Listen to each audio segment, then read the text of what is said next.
സംസ്ഥാനത്ത് സാമൂഹ്യ സുരക്ഷാ ക്ഷേമനിധി പെൻഷൻ കുടിശ്ശിക വിതരണം വെള്ളിയാഴ്ച മുതൽ ആരംഭിക്കും. 7 മാസത്തെ കുടിശ്ശികയിൽ ഒരു ഗഡു മാത്രമാണ് വിതരണം ചെയ്തത്. ഏപ്രിൽ മുതൽ അതത് മാസത്തെ പെൻഷൻ വിതരണം ചെയ്യുമെന്നും ധനമന്ത്രി അറിയിച്ചു.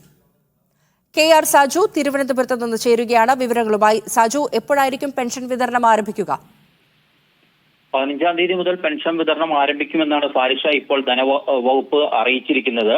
അത് വിതരണം ചെയ്യുക ഒരു ഗഡു മാത്രമാണ്. നമുക്കറിയാം, സംസ്ഥാനത്ത് 7 മാസത്തെ കുടിശ്ശികയാണ് നിലവിലുള്ളത്. ഒരു ഗഡു കൊടുത്തു കഴിഞ്ഞാലും 6 മാസത്തേത് കുടിശ്ശികയായി ഉണ്ടാവും. അത് എപ്പോൾ കൊടുക്കുമെന്ന് ധനമന്ത്രി വിശദീകരിക്കുന്നില്ല. പകരം ഏപ്രിൽ മാസം മുതൽ അതാത് മാസത്തെ കൊടുക്കും എന്നാണ് പറയുന്നത്. അതായത് ഈ കുടിശ്ശിക അതിനു മുമ്പ് കൊടുത്തു തീർക്കുമോ എന്നതടക്കമുള്ള കാര്യങ്ങളിൽ ഒന്നും തന്നെ വ്യക്തത ഇപ്പോൾ ധനവകുപ്പ് നൽകുന്നില്ല. ഫാരിഷ.